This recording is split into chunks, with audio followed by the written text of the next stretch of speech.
E aí, galera, sejam todos bem-vindos à Escola de Direito. Eu sou o professor Tadeu Júnior e hoje nós vamos falar sobre capacidade, ou melhor, sobre incapacidade absoluta e incapacidade relativa. Para acompanhar essa aula de hoje, eu preparei um mapa mental, tá muito bacana. Eu vou disponibilizar o link dele aqui na descrição, em algum lugar da descrição vai aparecer esse link. E antes de mais nada, eu quero que você se inscreva, eu quero que você curta esse vídeo para que dê mais relevância para que outras pessoas que precisam saber mais sobre capacidade e incapacidade civil acessem esse conteúdo. A sua curtida é o que impulsiona o nosso canal, tá bom? Vamos lá, então, sem mais, já vamos passar aqui para o material que a gente preparou. Na tela deve estar para vocês. Pronto, assim fica mais gostoso. Aqui nós temos um mapa mental que eu preparei para vocês, onde vamos tratar sobre incapacidade absoluta e incapacidade relativa. Antes disso, pessoal, a gente precisa saber o que é capacidade, como o Código Civil determina, né, conceitua capacidade. Para isso, na primeira parte do nosso mapa mental, está selecionado os três tipos de capacidade, né? O primeiro deles é a capacidade de direito ou de gozo. Essa aqui é a camada de capacidade mais fácil de se obter. Basta que você venha a nascer com vida, pronto, você já tem a capacidade de direito, você já tem a capacidade de gozo. Nasceu, respirou, todos aqueles direitos, a bolsa invisível, né, que paira sobre aquela expectativa de direito, sobre o feto, sobre o bebê que está ali na barriga da mãe, ainda na existência intrauterina, todos aqueles direitos passam agora para aquele ser humano, para aquela vida que passa a ter uma existência extrauterina, né, fora do útero, beleza? Então, voltando aqui, sabemos que a capacidade de direito ou de gozo é justamente aquela que se dá pelo simples fato de ser uma pessoa, né? A partir do momento que você nasceu, você já consegue ali adquirir direitos e contrair obrigações. Na segunda camada, nós temos a capacidade de fato ou de exercício. Nesse caso aqui, meus amigos, a capacidade de fato ou de exercício, ela já exige um pouco mais. Ela necessita que você atenda a alguns requisitos para que você possa, por conta própria, gozar e responder por esses direitos, né? E responder também com seus deveres diante das demais pessoas. Certinho? Vamos lá, capacidade de fato ou de exercício é o plus da capacidade conferida para quem pratique os atos jurídicos sozinho, sem precisar de um representante. Calma que vai ficar tudo claro, tá bom? Capacidade de fato ou de exercício significa dizer então, professor, que é aquela pessoa que não precisa de ninguém representando ela. É isso? É isso.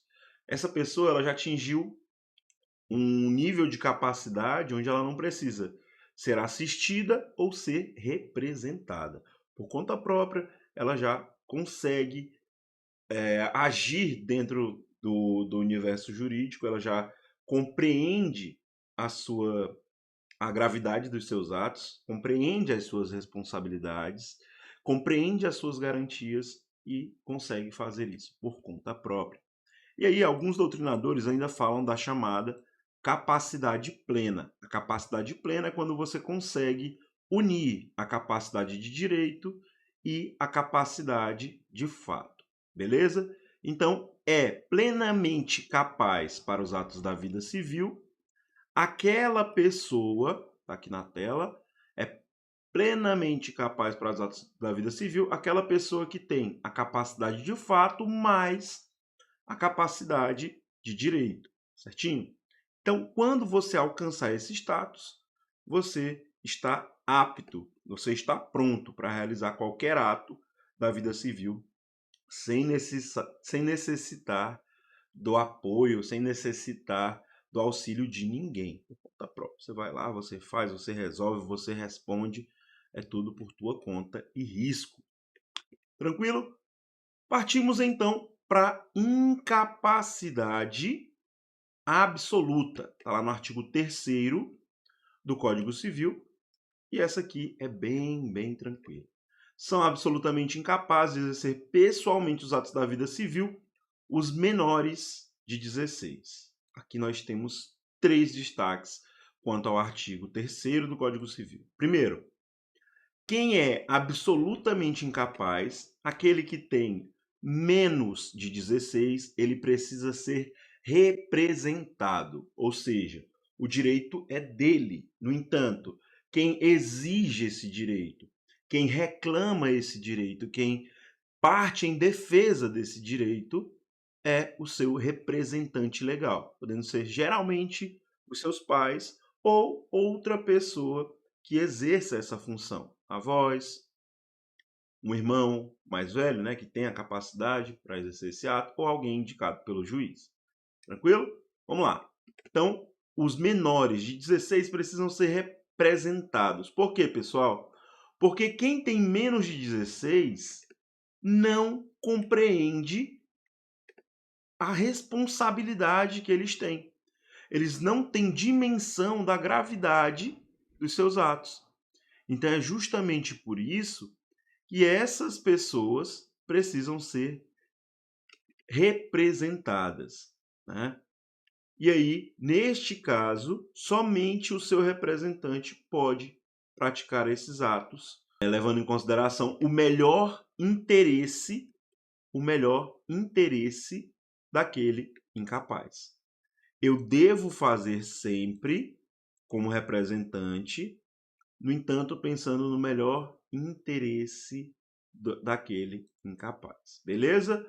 Vamos para o terceiro ponto. O terceiro ponto é: caso alguém realize um ato com menor de 16, esse ato é considerado nulo.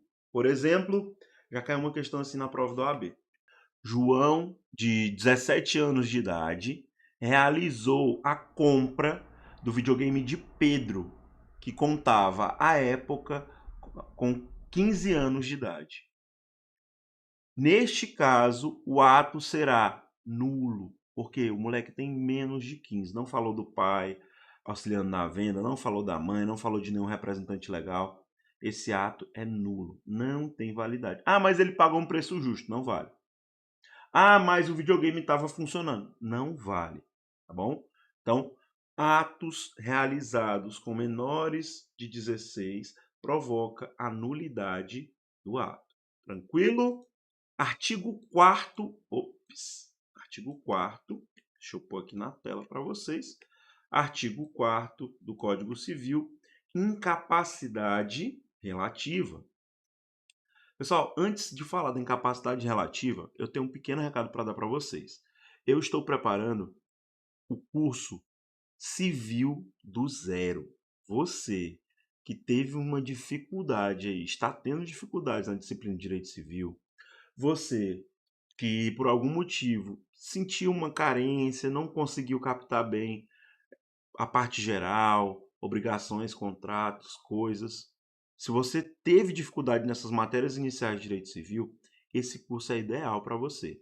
O Direito Civil do Zero é um curso extremamente prático, com aulas didáticas, dinâmicas e sempre acompanhados de diversas questões sobre cada tema.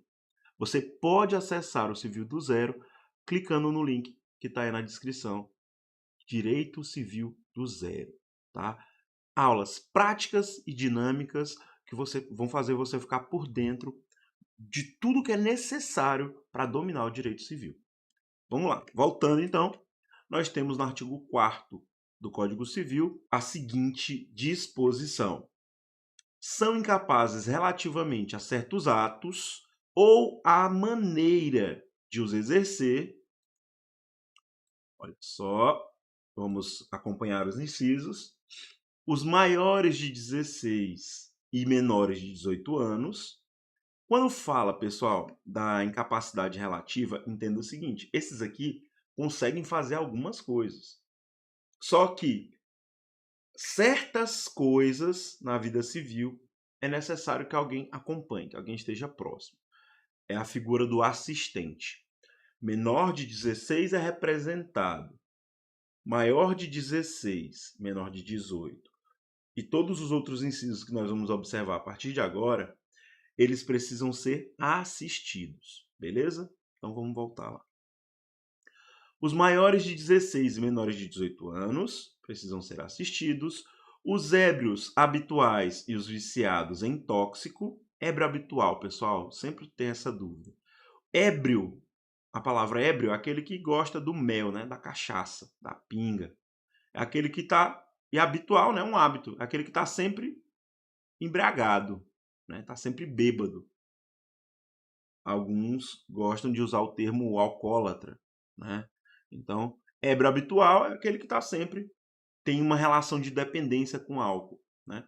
E os viciados em tóxico, claro, né, pessoal? Brincadeira aqui, mas aqueles que são dependentes químicos, viciados em tóxicos, tá bom?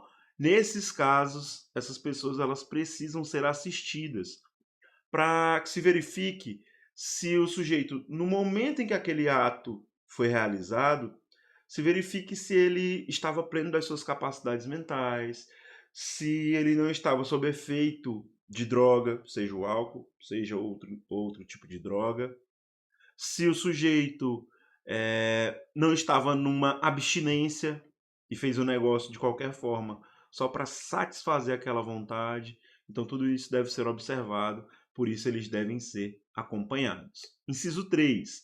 Aqueles que, por causa transitória ou permanente, não puderem exprimir a sua vontade. Imagina que o sujeito teve uma paralisia, teve um pico de pressão e ficou paralisado, né? E aí o espertão pega o celular e fala assim: se você está de acordo em fazer uma doação desse celular, permaneça imóvel. Porra, sacanagem, né? Pisca o olho, o cara consegue só piscar o olho aqui, né? Tá dando aquela travadinha, o olho tá piscando aqui direto. Continua piscando o olho, o cara, opa, valeu, negócio feito. Não, ele aceitou, ele piscou o olho na hora que eu pedi, tá? Então, nesses casos, se o sujeito ele estiver numa condição de não conseguir exprimir sua vontade, seja de forma transitória, como eu disse, um estado de choque, um pico de pressão, ou de forma permanente, esses devem ser assistidos, devem ser acompanhados. E aí no inciso 4, a prodigalidade. Pessoal, a prodigalidade, ela tem uma característica que é interessante. É aquele sujeito que ele começa a se desfazer do seu patrimônio de uma forma que, se ninguém intervir, ele vai esgotar todo o patrimônio dele. Ele vai à ruína, ele vai à falência, ele gasta até o último centavo que ele tem, né? Lhe faltando o necessário para a sua subsistência. Daí a ideia da prodigalidade, beleza? Parágrafo único. Aqui nós temos as disposições referentes aos indígenas que têm regulamentação especial, né? A nossa Constituição fala dessa disposição. Superamos os incisos. Eu quero trazer um destaque para vocês, o Estatuto da Pessoa com Deficiência. Pessoal, o Estatuto da Pessoa com Deficiência mudou algumas disposições referentes à capacidade, principalmente das pessoas com deficiência. Não é considerado incapaz aquelas pessoas que tiverem algum tipo de deficiência, como surdez, como cegueira, se essa pessoa conseguir realizar os atos da vida civil. Se não tiver nenhum outro impedimento para que ele realize esses atos, ele vai ter sua capacidade plena.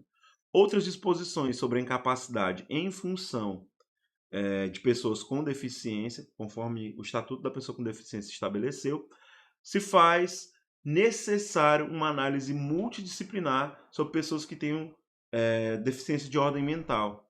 Antigamente, o Código Civil colocava todo mundo no mesmo pacote. Toda pessoa com qualquer tipo de transtorno, com qualquer tipo de deficiência, não sei se é esse o termo correto, tá? Vamos utilizar essa expressão, associado ao Estatuto da Pessoa com Deficiência. Se não for esse o termo, coloca aí nos comentários o termo mais adequado, me ajuda nessa. Tá? Então, a pessoa com algum tipo de deficiência mental, ela antigamente, antes do Estatuto da Pessoa com Deficiência, era tratado todos na mesma condição. E aí o Estatuto da Pessoa com Deficiência veio para mudar isso. A pessoa é submetida a um exame multidisciplinar e a partir daí é determinada a sua capacidade ou não para realizar os atos da vida civil. Voltando aqui, vamos lá. Voltando aqui, nós temos o segundo ponto. Permite que o incapaz pratique os atos da vida civil, desde que assistido por seu representante legal, sob pena de anulabilidade. Professor, o senhor falou de nulidade, agora o senhor está falando de anulabilidade. Qual é a diferença? Nulidade, aquele ato, desde o momento que ele foi estabelecido até o momento em que é deflagrado aquele ato, ele não tem validade. Tá? Então, da sua origem, ele já é viciado, no caso da nulidade. Tá? Quando o ato é nulo, desde o momento que ele nasce, ele já nasce com defeito incorrigível. No ato anulável, esse defeito ele não é tão grande assim. Não é um defeito incorrigível. É algo que pode ser mantido, é algo que pode ser adequado a depender das condições que se estabeleceram. Tá? Então, a possibilidade de anulação pode ocorrer a manutenção do negócio desde que adequadas às condições que o contrato se estabeleceu, desde que não tenha havido nenhum prejuízo. Tá? Então, são algumas condições favoráveis no caso daquele que estabelece o negócio com relativamente capaz. Tá? Certos atos, porém, podem praticar sem assistência do representante legal, como, por exemplo, que as hipóteses, pessoal, que eu havia mencionado, deixa eu só afastar um pouquinho, minha cabeça está na frente, pronto. Certos atos eles podem ser praticados sem que haja a participação direta do seu assistente. Por exemplo, ser testemunha. O moleque tem menos de 18, mas ele viu uma situação que ele só vai relatar os fatos. Olha, aconteceu isso, o sujeito atravessou a rua, fez aquilo, pronto. Ele pode ser testemunha, tranquilamente. Fazer testamento, o moleque estourou no digital, tá ganhando dinheiro pra caramba.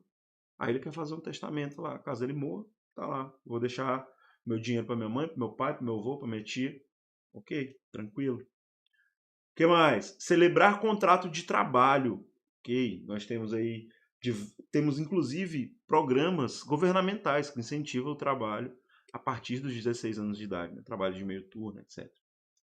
Tá? Então são algumas, pode votar, são algumas disposições que aquele que tem menos de 18 pode fazer, mesmo não tendo ainda a capacidade plena. Tá? Não só ele, como também os demais mencionados aqui. Pessoal, essa é a nossa aula sobre incapacidade absoluta e incapacidade relativa. Eu espero que você tenha gostado. Mais uma vez, eu te agradeço pela parceria, por ter acompanhado nosso vídeo até aqui. Se você não curtiu ainda, aproveita essa oportunidade. Clica no botão curtir, compartilha com a galera da faculdade e vamos juntos superar todos os desafios. Eu te vejo na próxima. Até mais. Valeu.